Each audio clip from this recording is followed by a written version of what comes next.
But I would tell them, no, you need to be that voice, whether or not you speak English, because you have to be that example to your children and support them. How are they going to rise up if you're not, if you're staying home because you don't want to, because you can't speak English? So I would really, really try to support and encourage the non-speaking English parents to come, and we would get translators for them, and we would just reach out to them and just make them feel welcome. We love the San Gabriel Valley. There are some amazing people and businesses here, and we think they deserve the spotlight. Welcome to the SGV Master Key Podcast. We'll have on the people that make the SGV great. We'll find out what makes them tick, their ups and downs, their history, and we're going to have fun doing it.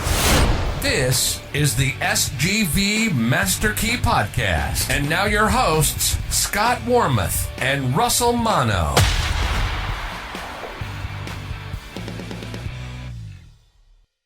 All right, SGVers, welcome back to another episode. Thank you for tuning in and joining us. We're happy to have you here every week, and we're excited to bring you another interesting guest and show here. Scott, we have been away. We're back now. We recently had a guest last week, in fact, from the San Gabriel Chamber. And, just from that one guest, I learned stuff that I never knew just about this things that we were passing by. Just the little neighborhood yes. Of the Mission District and, yes. and what's contained in it. And it's quite nice to get things revealed that you see every day, but you don't know what it is. Absolutely, yeah. And, this show, for me anyway, and perhaps for you, is amazing in the sense that we get to learn so much from our various guests about what they do and their own journey. And I'm always fascinated the things that are here in the San Gabriel Valley that are of great beauty or significance that I had no idea.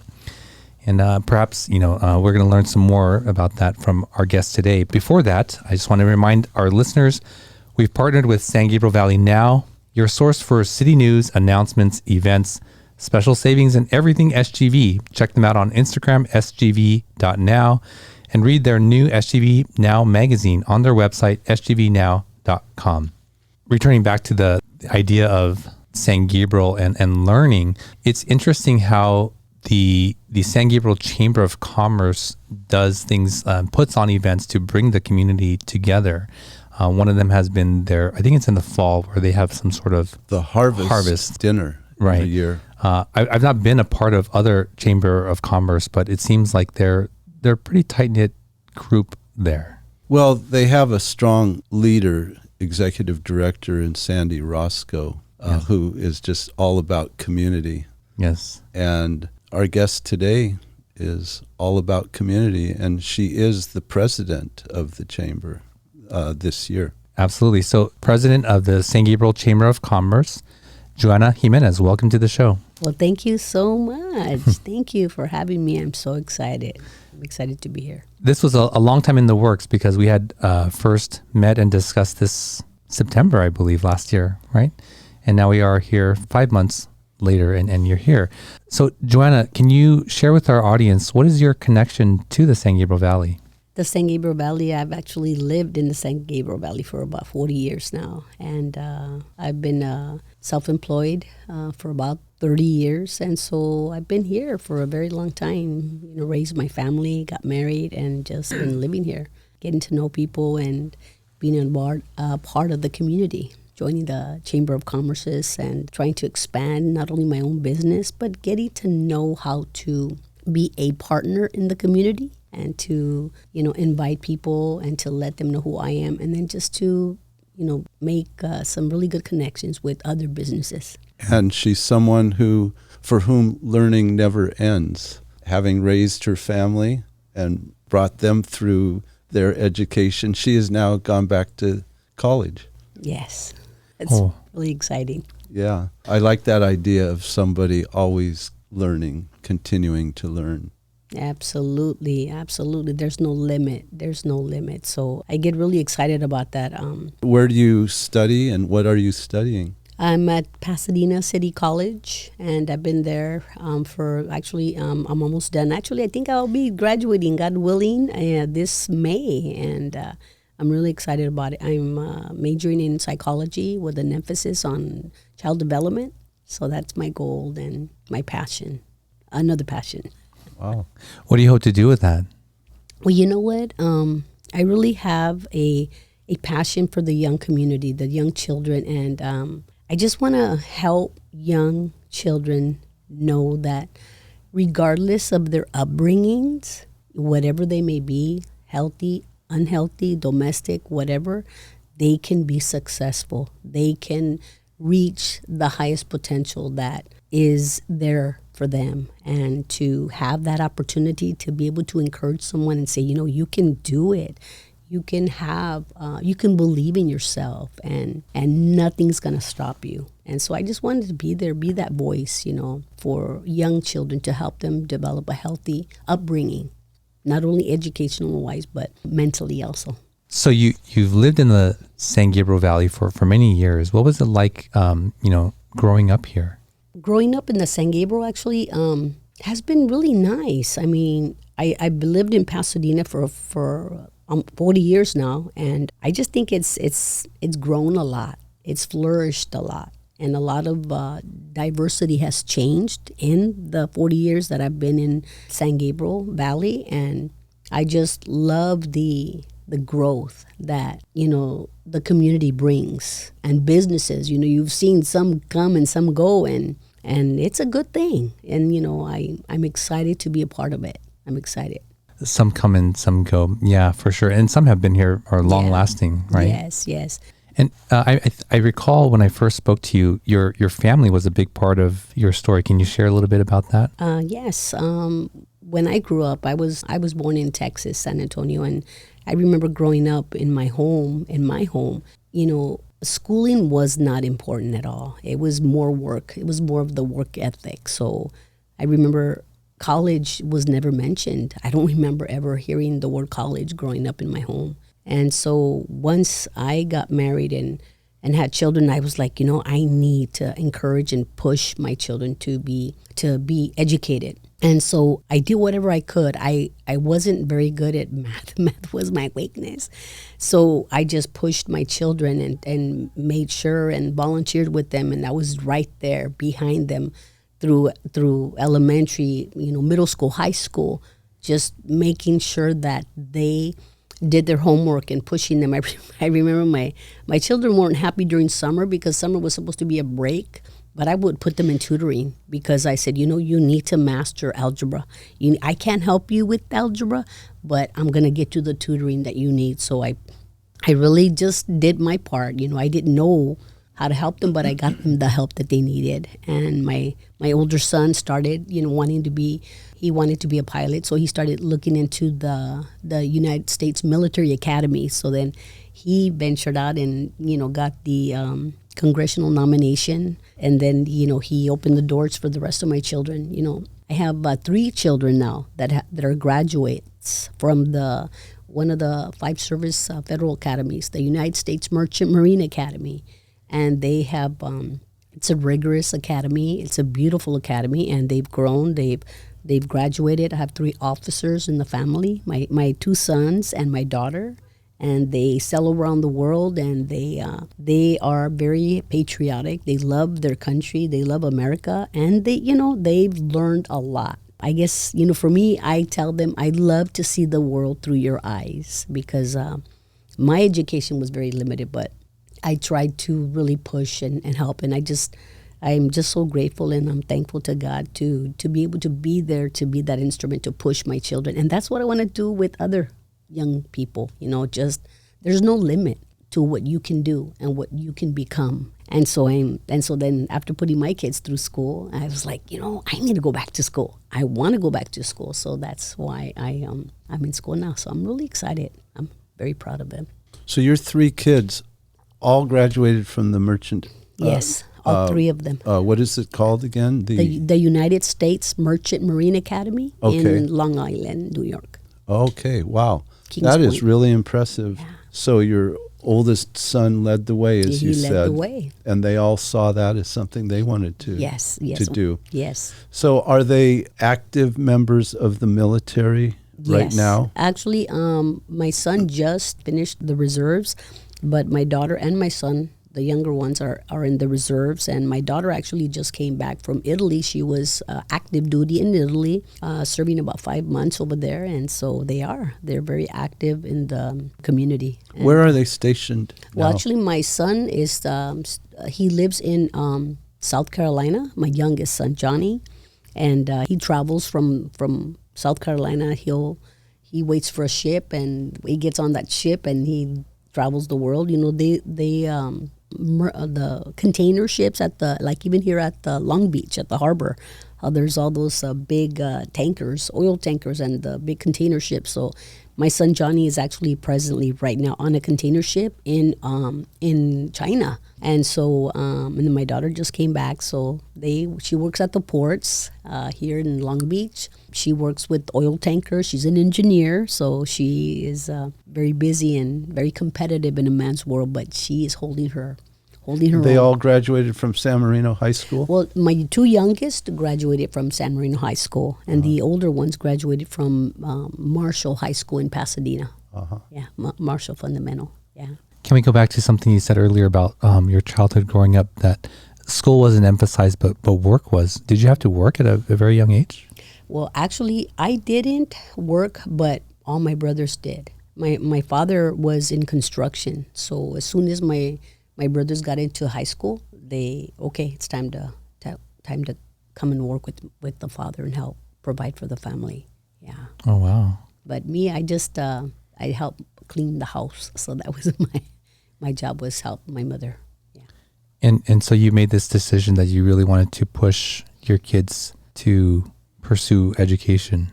Yes. To me. For me, things were very limited, but I wanted to be able to open other doors for them. Now that you have gone back to school and about to graduate, what were the difficulties you experienced in school in recent years? Wow. In recent years, I think the most difficult thing was for me not being in school for 25 years. So I had not been in school for over 25 years. So when I went back to school, I didn't understand a lot. I was, of course, it was very intimidating. It was very scary, but not understanding what was expected of me. I kind of went with blinders because I didn't know what to expect or what they expected of me. But all I knew was that I was going to go and I was going to do whatever I could to be successful. There were times I remember in my biology class, I stood there the first couple of days when my professor was explaining the syllabus, and I just stood there and I was in awe because I did not understand a word she was saying. I could not comprehend, and I didn't get it. And I just sat there with tears rolling down my eyes and thinking, what am I doing here, Joanne? What are you doing here? You can't, this is way out of your league. But then the inner voice in me said, no, you can do this. You can do whatever it takes to pass this class and to be successful. I got up from my seat, cleaned my face, and I went up to my professor and I said, I don't understand. She says, what do you not understand? I said, everything. I don't understand anything. And she said, it's okay. You know what? It's okay. We're going to work together, and there's labs. And that's what I'm so thankful and grateful, because Pasadena City College has all the availability resources to help anyone be successful. They have their tutoring labs. They have the study labs. They have the math labs. They have every department has their labs to help the students with tutoring or whatever they need, as long as that student makes it a point to get in there, spend the time, make the effort, put the effort, and make it a priority to be there every day, not just once a week, and be successful. So there were several of my classes. Statistics was another one. I tell you, I would be doing my statistics and crying and praying and crying and praying through that class because it was difficult for me. But I finally passed it. Yeah, you're very determined. Oh yes, yeah. I believe nothing can stop you. The only person that can stop you is yourself. So that's something that I really learned and grown and just thinking, no, you know what? Whatever I don't know and whatever I don't understand, I'm going to find out. I'm going to learn. I'm going to get the information that I need to help myself be successful. So, yeah. I talk a lot with Scott and other people about being motivated towards versus being motivated away. Motivated away is, it sounds like, I want to do this thing so I don't experience this bad consequence. And motivated towards is, I want to get this thing because I want to experience that good thing. And it sounds very much that your motivation towards here was so strong that nothing was going to stop you. What's at the end of that for you, that you were pursuing? Not in terms of a paper or some sort of, degree, but what feeling or experience were you looking to? That regardless of how high that mountain is, I can climb it and I can climb over it. Whatever difficulty, may rise, I can still overcome it.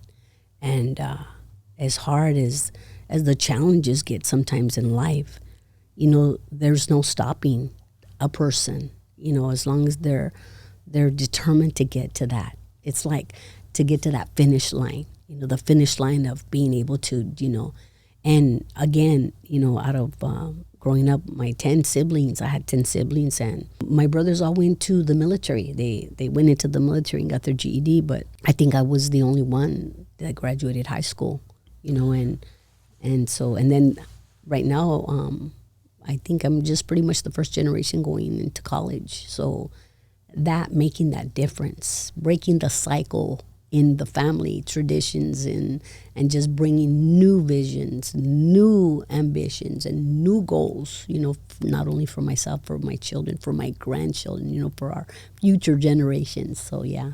That is pretty big and a bright thing to strive for.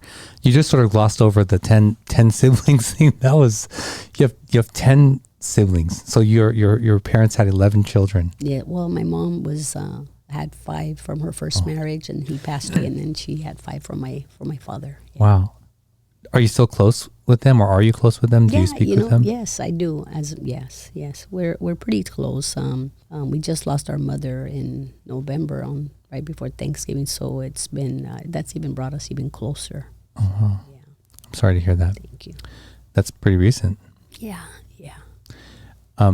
So you must be this light for, as you say, your future generations and to break that cycle. In this journey before that, what was your life like? What were you doing? What were you pursuing before going back to school? Before I was going back to school, I've been, when I got married with my husband very young, we started a swimming pool company. He wanted just to be his own boss. And so I was right behind him, being the secretary, running the books. And then we decided to open up a flower shop. So then we opened up 2 flower shops as well. So that's kind of that I've been doing, Again, I had to learn how to teach myself how to be a good secretary, how to do the books, how to, do everything, the bookkeeping and what have you, and pay the bills and run the family and take care of the children. And so that's what I was doing. I was helping my ex-husband build a swimming pool business and flower shops and raise my family. And what came of those things? The flower shops actually, with right before COVID, everything that happened, I closed my shops and I work out of my home now. And the swimming pool company is still successful till this day. It's still very successful. Yeah. I'm sorry. I think you said ex-husband. Yeah. But do you still work together in the swimming pool company? No, we don't. So it's just your company now? No, it's his company now. Oh, Yeah. Oh no. Okay. So you were pursuing those things, and were those your dreams? Were those your passions? No, they weren't actually. My passion was I always wanted to go to school and be involved in the school. I was so much involved in PTA and ELAC and just being the PTA president, ELAC president. So that was working with kids. I just loved it. I loved being in the school setting. So that's kind of what I wanted to do when I grew up. I see. Well, Joanna, we ask each guest to bring an item of significance with them. What did you bring with you today? Well, I brought, actually, there's a lot of different things that are very significant in my life, but I did bring a little, a vase with a flower because, that's something that I'm very passionate about, as well as making flowers, because that's, opening up two flower shops. And again, not knowing anything about flowers, I went to PCC and took some flower design classes. And I went to, and downtown at the Flower Mart, they also had classes. And then I took some more classes in Culver City. And again, I didn't know anything, but I needed to learn so that I could run my business. And I did. And did you just put this together this morning? No, actually, I have a bunch of little flowers around my house right now. So I just grabbed that one. And actually, this one was really significant because it not only it has a flower, but it also has a little cross here. And I just love it because, I'm a very, very strong faith. I have a very strong faith. So I just thought the two really blended together very well. Nice. Thank you for bringing that. So I'm trying to put together your journey here. I'm still sort of blown away by the 11 siblings, but so you came here from Texas, and you were essentially helping your ex-husband to run these businesses that weren't your own passion, but and along the way you were also raising children and running a family. That's got to be very challenging. Just that job alone, I know, is very, very challenging. Just being a parent and raising a family is very hard. Yes, yeah. It is. It is. But I feel like, it might sound a little crazy, but I feel like I was born to have children. I loved being a mother to my children. I loved, being pregnant when I was pregnant. And it's like within my own soul, I had so much love and so much passion.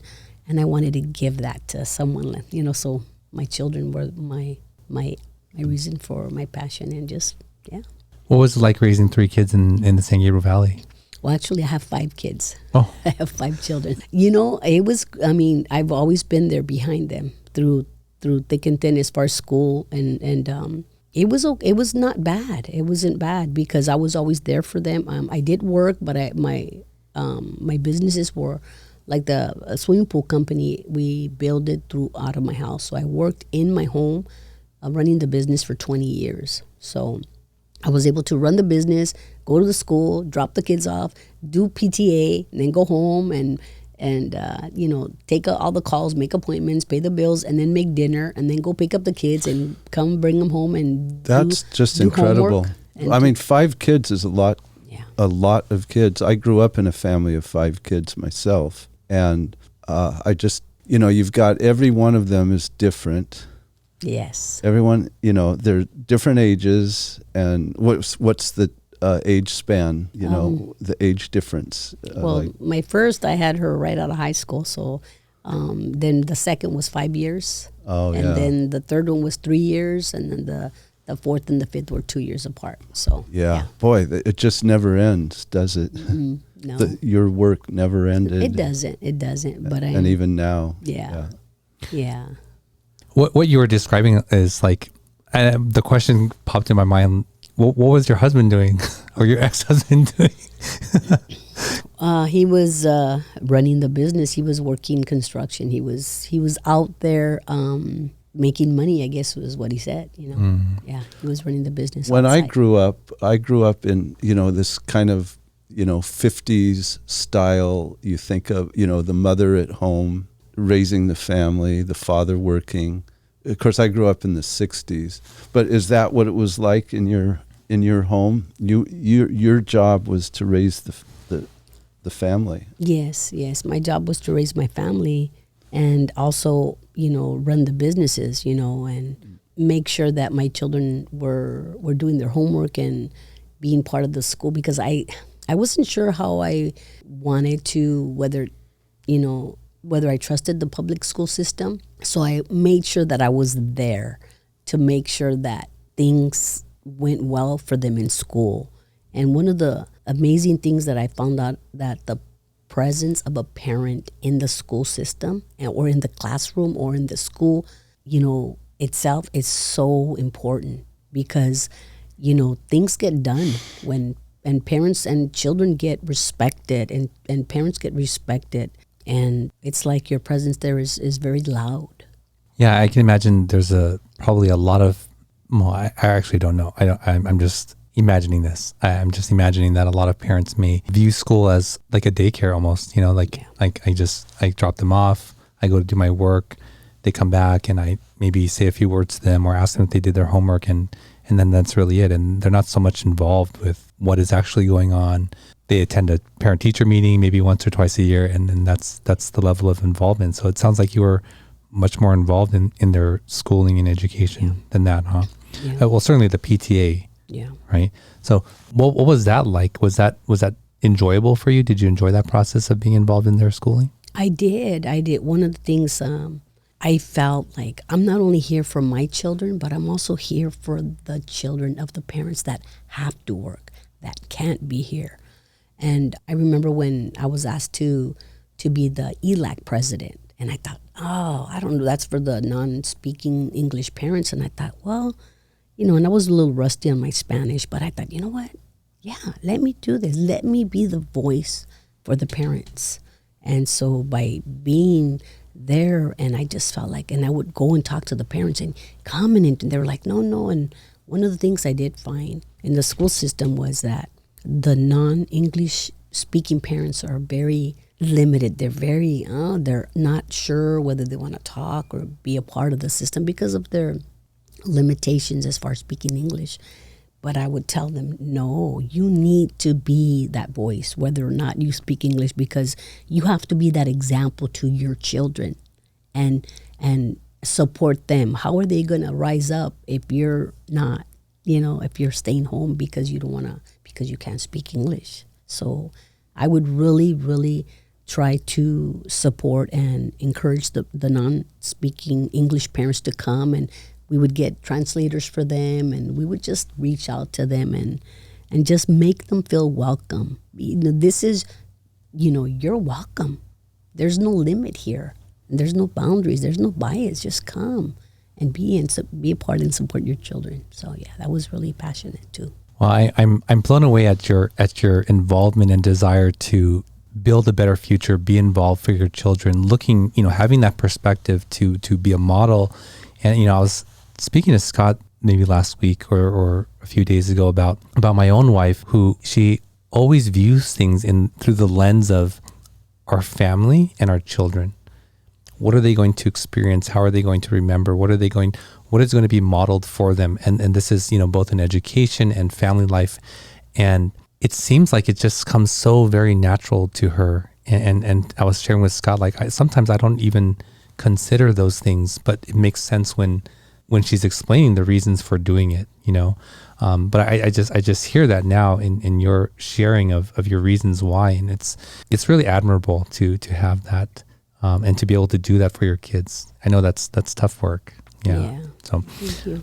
Do you expect to continue to be involved with children in some sense? I mean, you're studying something for that purpose, I guess. Yes, absolutely. I just I want to continue to work with children, even if it's in the school setting. And I have a special passion for children in foster homes, girls' homes, boys' homes, stuff like that. Because I know that those are some challenges that sometimes you just can't help. They're unexpected. And do you do that now? Are you involved in any of these activities? Well, in the past, I did do foster care. So with my nieces, I took care of my nieces under the foster care system, and then I did a lot of before COVID. I was doing international student hosting as well. So just wanting to bring just a sense of love and passion and support, not just to myself, but just to children that just want to learn and want to grow. Yeah, when I was growing up, my mother would always bring in foster children to the family. Yeah. It seems we always had foster children in our family. And then later, just like you, she hosted international students for years and years. Yes. That was beautiful. Oh my God. I got to see in other countries from their eyes What as different well. countries did you experience? We did have one student from Italy, one student from Russia, and I had several students from group of students from China, from different parts of China, and one time we had a group of students from Taiwan. So, but it was just wonderful. It was wonderful to learn their culture, and they were excited. Some of them, it was their very first time being in the United States, and they were so excited. And I just, wow. I'll bet you've built a relationship with some of them that still exists, right? Yeah, some of the older ones, yeah. Yeah, I mean, my mother, she had a lot of students from Japan, actually, over the years, and from China, and everywhere. My home was always filled with. Wait, they live with you for a time? So then they would stay with us. I would host them, make them breakfast, and get them ready, take them to the school where they were at. More than one? Oh, yeah. I would have them like 4 at a time. Oh, wow. 4 students. Yeah, Wow. 3 to 4 kids at the same time. And you're shuttling them around to various things? Oh, my gosh. Well, I would take them to school in the morning, and then they were at a school up here. I think it was up in Pasadena, and then so they would learn their. They had classes for them to teach them what the American culture is about, and they would learn. And then I would pick them up in the evening and bring them home and make dinner for them.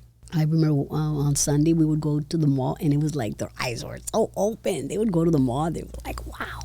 So it was so exciting. It was a beautiful, beautiful experience for myself. And how long do they typically stay for? For a week or two, and then they come and I think their first stay was in San Francisco. Then they would come to Los Angeles area for 2 weeks. Then from Los Angeles they would go to Colorado or to New York and be there for another week or two. So they're not there very long. Well, my mom would host them for like a year or 6 months. Wow. Yeah, they would live in the house and be there for long term.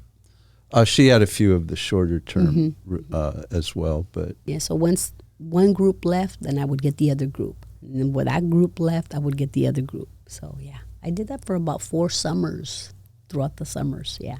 Wow, that must be quite rewarding. It was, and it is. I miss doing that. Everything stopped with COVID, though. Yeah.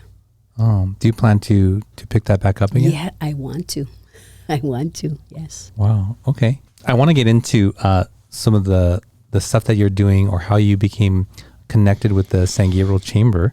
But let's take a quick break and we'll be right back. At Wormuth Law, they believe that just because you speak a foreign language, come from a different culture, or simply don't know how to navigate the legal system, that should not prevent you from compensation from injury or receiving benefits. Their multicultural staff have been helping SGVers like you for over 38 years. Visit law888.com or call them at 626-784-7017 and tell them you heard about them on this podcast. All right, we're back with Joanna. Joanna, before the break, I was mentioning her connection to the San Gabriel Chamber and what you're doing there as the president. But before we get into that, I'd like to get into our Like You cards. Again, these are cards developed by previous guest of the show, Brian Taylor. And they have 2 questions on them. And they sort of just, allow us to learn a little bit something about ourselves. So I'll read both questions and you can choose to answer only one of them. Okay? All right, here we go. Would you rather talk or text? And the other question is, if you were arrested with no explanation, what would your friends and family assume you had done? All right. Do you want to try one of those? Are you going to How about first? you have to answer, Scott, the arrested one. Because I wanted to answer the other one. Okay. But, No, go ahead and answer just the other one. yeah, would I rather talk or text? Yes. I would rather talk. The only time I would rather text is when it's something transactional that just needs a quick yes, no, or, a simple answer. But other than that, I'd rather talk. I think that if I got arrested and people didn't know why I got arrested, they would have to know it was because I was sharing the gospel of Jesus Christ. Okay. Freely, yes. You can't get arrested for that though, right? Oh, yes, you can. You can? Mm-hmm. Oh, that's That's unfortunate. It is. I would much rather talk. I sort of, texting has in my opinion, we've lost something, from texting, picking up the phone or even hearing someone's voice. There's just so much lost. And yeah. A lot of younger people, when they say talk, they mean texting. So I've been talking to my friend, but it's by text. Really? Yes. How many times have you encountered miscommunication or misunderstanding because something was not or misunderstood through text, which you knew wouldn't have been there if you were speaking, right? Yeah. Or text hadn't gone through, right? Or not received. Yeah. It's yeah. If I can add, I remember when texting first started coming, I had a really hard time with that because I said, no, I don't want to be talking to somebody without looking at their face or looking at their expression or looking into their eyes. There's just such a deep connection when you talk to people, even if it's on the phone, because if they're hurting, you can hear it in their voice, or if they're happy, you can hear it in their voice. Yeah. So texting is just so numb. Yeah. But you can add an emoji. Right. Oh. Is that the replacement? Is that the replacement for, what you can hear and see? Unfortunately, I think it is. I think that's what it's intended to do, is to convey some nuance that the words themselves don't convey. Wow. That's kind of sad. It is very sad, especially for the younger generation, the younger people that are, Yeah, it is kind of sad. Most of the time when I try to connect with a potential guest, it's always over the phone and if possible over Zoom or FaceTime so I can sort of see them. We spoke about this show over the phone, but I'd met you in person first. Imagine growing up with 10 siblings, the connections that you have made, person to person, how hard it would be to, just text your relationship away, Oh, Yeah, that's very hard. So back to the chamber. So now you are the president of the San Gabriel Chamber of Commerce, and you said that this is your second term. Yes. How did you get involved with the chamber? Years ago, again, starting my business, I had a flower shop. I opened a flower shop in Pasadena and one in San Marino, and so I became involved in the Chamber of Commerce in San Marino, and I became the president as well. And then at one of the mixers in San Marino, I met Sandy. She came to one of the mixers over there, and she came and I introduced myself. We met, and I just kind of started, being involved and just trying to help the community and learning more about being a business owner, learning more about community. And so I really loved it, and meeting new people, meeting people that were right in the same boat that I was. They knew what it was like to start a business and not know how to go about doing certain things and working, getting up at the crack of dawn, going to the flower mart, and then at 5 o'clock when everybody goes home, you're still there working, laboring, putting all the flowers away and making sure that everything's in order, and not even going home till maybe 8 o'clock at night. So I know what it was like to work hard to build your businesses. And so I know, and we want to rally together and help each other and support each other, especially the mom and pop shops. Those are, they need our support. Is that the function of a chamber, is to support and help other businesses within? Yes, within the community. As for me, the chamber came alongside of me and helped as far as gave me a ribbon cutting ceremony. When I had a grand opening, they came along and gave me a ribbon cutting ceremony and invited the local city council representatives to come and be a part of my ceremony, and also the local businesses, to let them know, hey, there's a new business in town. Come and meet the business owner and come and support. And so, I did. I had a grand opening. I had a ribbon cutting, and the local businesses came to support me, to welcome me into the community, and help support me. So I didn't feel alone, that I had people behind me to support me, and that's what we do. We support each other. We build community, and whatever the business needs, if they even need help with the city managers or what have you, they help us, and we help businesses, whatever in whatever area they need with advertising. Also, when you go onto the chamber website, every business is there. So whatever you're looking for, or even people that come into the city, they're like, oh, I want to look for a flower shop, or I want to look for the best hotel to stay on. They can go into the chamber website and look up members and see and get all the information they want or they need from the website. How does your role as a chamber president differ from just being a member? Well, also because for me, it's being on top of things and kind of overseeing and making sure that things are getting done and that people are being heard and that members are being considerate, important, and people's voices count, and not allowing something just to kind of go, on the west, on the wayside, and just be really connected with people and making sure that things are getting done and that most importantly that a business feels that they're valued in the community. And this is your second term, so obviously you must enjoy something about it. Yeah, I do. Well, wow, it's interesting because I think that the positions of being PTA president back in the day kind of prepared me for the leadership roles that I'm in now, and I feel very blessed. I feel very fortunate to be able to do that. And again, my passion and my desire to help people and young people just to go forward and let's do this together and let's support each other, let's encourage each other. Yeah, we all have difficulties, but we can make it work. So what are some of the challenges that you're experiencing as a chamber president, or even as a community in San Gabriel for businesses coming out of COVID?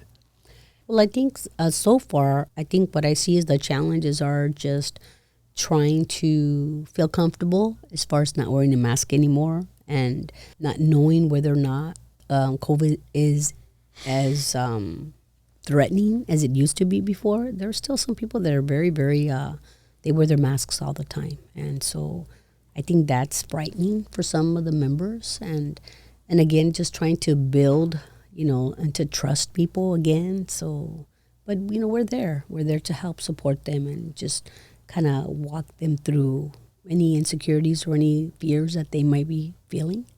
And also financially, I think, some of the businesses just need that financial support and trying to get them connected with some of the local grants and the government fundings that they have for businesses. So, yeah.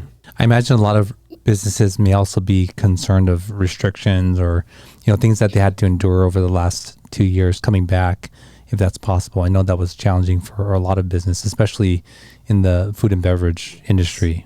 Yes. Jumping through multiple hoops just to keep their doors open.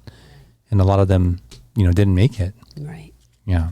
Well, speaking of businesses that are food related, that's, one of our favorite topics on the show. Not that you're going to introduce all food, but we're going to get into some of your favorite places in the San Gabriel Valley. Yeah, Joanna, we call this the SGV3. So 3 memorable places or activities that you've experienced in the San Gabriel Valley. Okay. Actually, one of my favorite places is the Santa Fe Dam. I ride my bike. I go cycling down the Santa Fe Dam from up to the mountains, to the Azusa Canyon Mountains, and then back, and then that bike trail also takes you all the way to the beach. So we've done those trails. And wow, that's amazing. I think someone mentioned that once before, because I remember being astonished that there was a bike trail from the mountains to the beach. I had heard that before. Mm-hmm. And you've done that. Yes. Yes, I've done that with a couple of my friends, and it's beautiful. I mean, on a nice beautiful day where the clouds are there and it's brisk, the wind is brisk, and you're just going, and it's just like, wow, you feel like you're riding and you're running in the clouds and just riding in the wind. It's amazing. You can see people riding bikes as you pass on the freeway. Yes. Up, up on the dam there. Yes. So you can ride around as well? Yes, yes. You can ride around as well. It's funny, I don't think I've ever been there. Unless that's where, is there another park associated with it right there? Oh, as you go into the dam, on the bottom, there's a park down there. There's a water park where people go fishing, people can go swimming right there. Yeah, so I've there's been there. a big... They have the Renaissance Fair there. Yes, they have the Renaissance Fair. Okay. And then there's the dam right here. People can walk on the dam itself. They just go for walks and they ride their bikes. They walk their dogs, and then the bike trail goes all the way up to the... So is it real convenient to get to the dam area where you can walk or ride? Very convenient, yes. Okay. One of my friends and regular listener to the show that we mentioned quite often, Thomas, unfortunately he's suffered a stroke recently. I mean, and I pray that he recovers fully from that. But he's an avid bike rider, and he would describe, I think he would start at Whittier Narrows and go up towards the dam and then go up.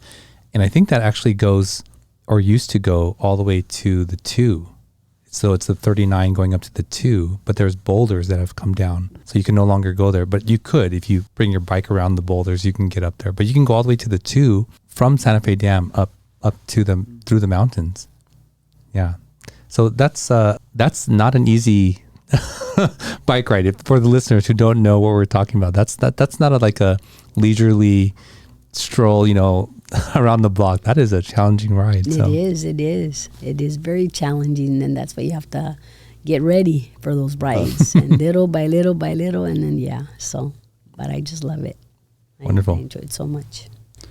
What would be a second memorable place or activity? Actually, the second memorable place would be Pasadena City College. Oh, yeah, right. Because it has been such an impactful place for me to be and to grow and to learn and to develop and to kind of even find a deeper sense of who I am as well, and the education field, and just to even just be a part of not only my own education, but to see the growth and the potential that it has to offer everybody, all the students that are coming in. So, and what you're going through right now is not the first time you've been there, because I heard you mention floral design course there. And I guess, people have to realize that it's open to everybody. It's open to anybody. Everybody Can take a course there, can enrich themselves in some learning course. And they even have ceramics, they have yoga, they have music, I even took a couple of courses in ceramics because with all the hard classes that I was taking, I needed one fun class, and ceramics just has really been such a fun class. Yeah. Yes. I should do something there, but it's not going to be biology. Oh, no. And here's something I learned from when my brother was going there, and he was also going to Art Center, that the Art Center is really well known for their, what they teach there and what they produce. But people don't realize many of their professors actually teach at PCC, the same professors. Wow. So you can get it at like a fraction of the cost. Wow. The Art Center, I think, is, hundreds of thousands of dollars, right? So Probably, yeah. I have to tell you that every single professor that I have had has been so wonderful, amazing professors, all of them. Yeah. I can't put any one of them on the naughty list. I don't think anybody's ever mentioned PCC before. No. And it's beautiful. I love it's it. a beautiful, great campus. It's they have so much. They even have a pantry for students that are limited in income, where they can go, all they need is their ID from the school. They go to the pantry, and every day you can get snacks throughout the day to eat. And even twice a week, they give you like a whole baggage, like groceries, that you go in there, you look and you see, and they give you eggs, they give you beans. What? Oh, yes. Wow. Because the local businesses donate towards the pantry of Pasadena City College. Wow. So it's open there to all the students. Every single student has the availability to go in there and get food. You should join just for the discounts, like, because you can get student discount places, right? Oh, you could. Yeah. Couldn't you? Yeah. Wow. And the number of like noteworthy people that have gone to that school is endless. Oh, yes. I mean, I couldn't even begin to list it, but I read it all the time, that this person had gone to PCC. Jackie Robinson. Yes. Yeah. All right. Yeah, that's a good choice. And what's the third? The third itself is just being a part of the San Gabriel Valley, the Chamber of Commerce, of course, because being in the Chamber of Commerce, I have been able to meet multiple people, get to know people, be social, and build some really good relationships. So being a part of the San Gabriel Chamber of Commerce and the outlet that it has to local businesses is huge. So I feel very blessed, very fortunate to be a part of the San Gabriel Valley and to be a part of the San Gabriel Chamber of Commerce. Wonderful. Well, thank you so much for sharing those with us. Before we go, though, I didn't want to not comment on your reason for being arrested. And, you know, when we had Alexis and Sandy on the show, their faith was a very powerful and meaningful thing to them. Is there anything more you would like to share about that before we wrap this up? Yeah, actually, I think that's been the foundation of who I am, is my faith. You know, ever since I was a little girl, I just had that hunger for something more, something bigger than myself, and looking up into the sky thinking, I know you're out there somewhere, but who are you really? And it wasn't until I finally did, you know, search and get a better understanding of who God is and why he came, you know, to this earth for us, to reconcile us to him. I felt such an honor and such a privilege to be able to have been such a special person in his eyes, that he came for us to reconcile. And I think that's who I am today, is because of who he is in my life, because of who Jesus is in my life. And, you know, of course, I'm not perfect, but I just continue to love people. I want to love people for who they are, not because of whatever they may look like. No, just to see them, to see their heart, and to love them and support them and encourage them and letting them know how special they are. So, yeah. Wonderful. Well, thank you for sharing that. Joanna, if people want to get connected with you or the Chamber, how can they get in touch with you? With me, I have my Instagram. They can follow me or look for me on Instagram. I'm under Como la Flor. That's another, it's just like the flower. It's Como la Flor, JJ on Instagram. And also to get a hold of the Chamber of Commerce, they can go onto the website, the San Gabriel Chamber of Commerce website, yes. Can you spell the spelling of your Instagram handle? Yes, it's COMOLOFLOR, JJ, Como la Flor. Como la Flor. Okay. And that's also a song, you know, by Selena. Is it? Yes, it is. Como la Flor. It's a song, and it has to do with a flower. Okay, wonderful. Like the flower? Yes. Yeah. Como la Flor, yes. Like the flower. It means it's like the flower. Mm-hmm. It's like a flower or something like that. Love. It was like, the song is Love is Like a Flower. Yeah. Oh, yeah. Wonderful. Well, Joanna, thank you so much for coming on the show and for sharing your story with us and the listeners. We really appreciate it. Thank you so much for having me here. I really appreciate you. And best wishes. Happy New Year on this new 2023 year. Thank you. Well, there you go. Thank you again for tuning in and spending this time with us. We hope you enjoyed this show, and we look forward to connecting with you again on the very next show. You've been listening to the SGV Master Key Podcast. Our passion is the small businesses and the people that make up the San Gabriel Valley, and it's our honor to have them on the show. We hope you've enjoyed it. Make sure to like, rate, and review. The show is produced by Russell Mano, edited by Victoria Allers of Kind Monster Productions. Thanks for listening, and see you next time on the SGV Master Key Podcast. Mother, no, kind of mother.